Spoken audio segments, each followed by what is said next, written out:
Hey guys, welcome back to the Book Nook Corner. It's Courtney. I'm excited about today's video because it's one that was requested multiple times now, just because I do feature doing this in my vlogs multiple times now, and so people just have a lot of questions and are very curious. And it's interesting to me how many people actually don't even know what this is. They don't understand, or they just don't know what it is. So I'm here today to clear it all up. Also, just ignore my air conditioner in the background. It's very humid today, so I have it running like full blast in here because it was off all night. So I walked in this morning and I was like, so first of all, we are going to get into immersion reading essentials. Obviously, to start us off, you need a book.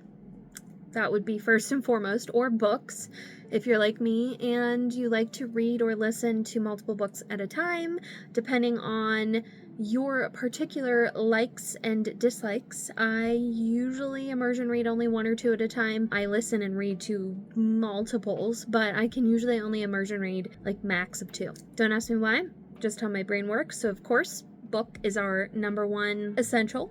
The next essential, of course, would be a bookmark. And this is available on my Patreon. I think this was for April. So this is one of the bookmarks. I send out two similar to this. I dazzle them up, bedazzle them up, and this is what goes out. So just go down and check out my Patreon link if you're interested. But anyways, so of course you need a bookmark. That is like obvious, you know, goes along with your book. Next would be how you listen to your audiobook. So first you need your audiobook, and I have this on my cell phone.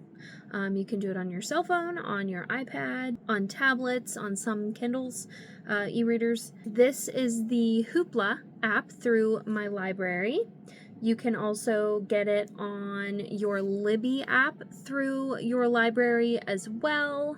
Libby is a very good app to find audiobooks through your library as well. I also have Everand. I was going to get Catching Fire on Everand, and then I didn't want to use my one of my unlocks, because it was on Hoopla. So Everand is super, super affordable. It is better than Audible, in my opinion. I have a link with a code down below for you to get 30 days free to try it out. And yeah, that greatly helps me out as well if you click on that link. But I just enjoy this. You get 3 unlocks every month for $16.99. And there is so many good options, like so many good books on here. I mean, pretty much all of the new ones, pretty much anything you could want. Every once in a while, I do run into one that isn't on there, but honestly, that's rare. I think that's only happened like 2 different times.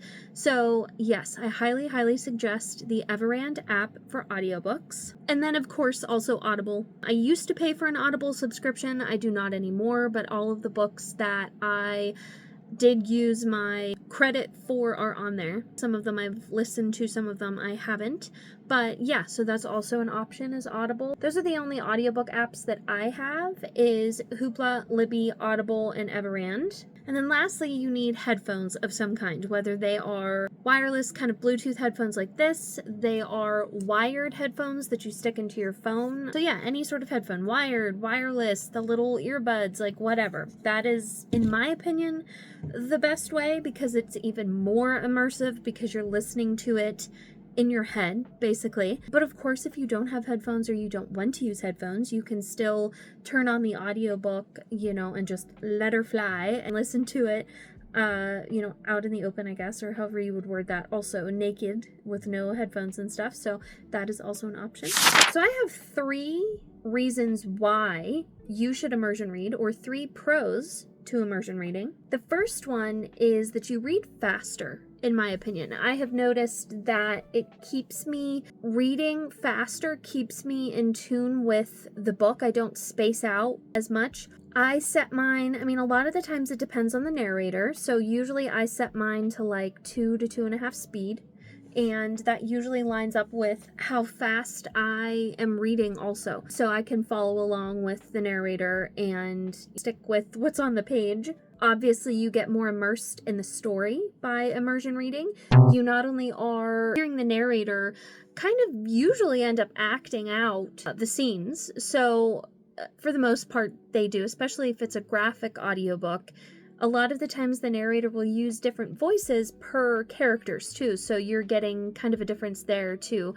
And sometimes, you know, at the beginning or the end, there'll be like a little bit of music, and it just ends up being like a whole different way to read. And I find that like sometimes, like say I read, like physically read, just me, myself, and I, the first book in the series, I would have kind of like a tone or like a voice in my head of what those characters would sound like or be like. And then, say, the second book in the series, I listened to it audibly. It's kind of always funny to see it, like, come to life. And, like, sometimes I've been right in how I envision them, and sometimes I'm, like, way off of, like, you know, versus, like, what the narrator decides to do with it. My third pro to immersion reading would be that it keeps you on task. In my opinion, I find myself that I get way more read whenever I immersion read than if I just physically read like by myself, whether that's physical book, or digitally like on my, you know, e-reader or some device that I'm using to read. But yes, so it definitely keeps you, because like if you space out when you're physically reading it just yourself, you can be like, oh, okay, and like bring yourself back into the story. Whereas if you're immersion reading and you space out, the narrator keeps going and you get lost, and then you have to like find your place, and it's really annoying. So I just find myself like really sticking to reading the book, because then, you know, I don't lose my place and it keeps me on task. And that is how I usually end up getting more read.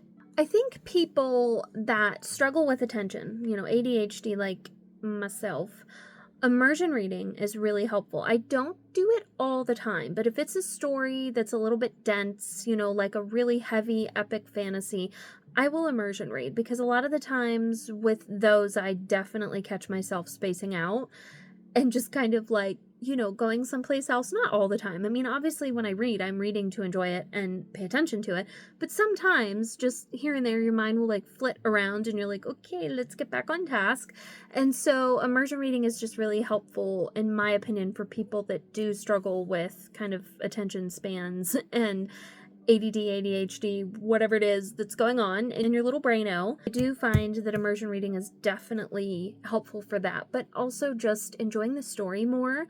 One thing I do find is that like it kind of just puts a different spin and a different voice to the story than if you just read it, you know, that it's only in your head, reading it in your mind. And when you hear a narrator, it puts a whole different spin on the story. And then when you're hearing the narrator and you're reading the words with your own little eyeballs, I feel like I digest the story better / more than if I was just listening or just reading. Does that make sense? Not all the time. I mean, clearly I'm still digesting it when I listen and when I just listen and just read. But I just feel like the combo of both of those together is just like the best. So now I'm just gonna kind of take you through like a little example of what I would do. So we're starting chapter 5 of Catching Fire. I am buddy reading this with my bookish bestie from when we were kids. I'm almost halfway through, well, a little over halfway through chapter 5, but we're gonna start it from the beginning just so you can kind of see. I have it on 2x speed just because on Hoopla you can customize it, but this particular narrator, I did notice that when I was listening to it, she was just a little too speedy. So I had to back her down just 2x speed. So let's go ahead and we'll start here. And I'm going to hold it. Whoopsie, missed my chapter. Hold on. And we will just see how much, you know, like if this lines up with her voice, because I've only listened to this so far. I haven't immersion read with it yet, which I've been wanting to do. But let's see if it lines up, if it's too fast, and kind of give you a little taste of what it's like. Chapter 5. The man has only just crumbled to the ground when a wall of white peacekeeper uniforms blocks our view. Several of the soldiers have automatic weapons held lengthwise as they push us back toward the door. We're going, says Peeta, shoving the peacekeeper who's pressing on me. We get it, all right? Come on, Katniss. His arm encircles me and guides me back into the Justice Building. The peacekeepers follow a pace or two behind us. The moment we're inside, the door slams shut and we hear the peacekeepers' boots moving back toward the crowd. Haymitch, Effie, Portia, and Cinna wait under a static-filled screen that's mounted on the wall, their faces tight with anxiety. What happened? Effie hurries over. We lost the page just after Katniss's beautiful speech, and then Haymitch said he thought he heard a gunfire, and I said it was ridiculous, but who knows? There were lunatics everywhere. Nothing happened, Effie. An old truck backfired, says Peeta evenly. 2 more shots. The door doesn't muffle their sound much. Who was that? Thresh's grandmother? One of Rue's little sisters.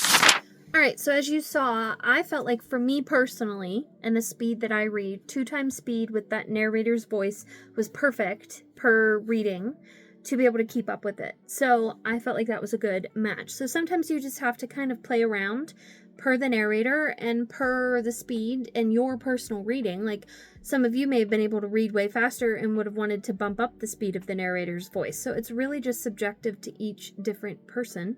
But those are just kind of my own personal little experiences and tips and tricks. I hope that that helped you. If you have any questions for me, any more tips and tricks, or anything that you need to kind of help you along in your immersion reading journey, let me know and I will gladly help. Don't forget to go click all of my links down below. Check out all of the different shopping options and codes and stuff, I guess you could call it, that I have available for you guys, plus my Discord book clubs, fun times, fun bookish times over there, as well as my Cottage Society Patreon and my Bookstagram. I thank you guys so much for watching. You are awesome. Like, comment, and subscribe, and I will see you next time. Bye!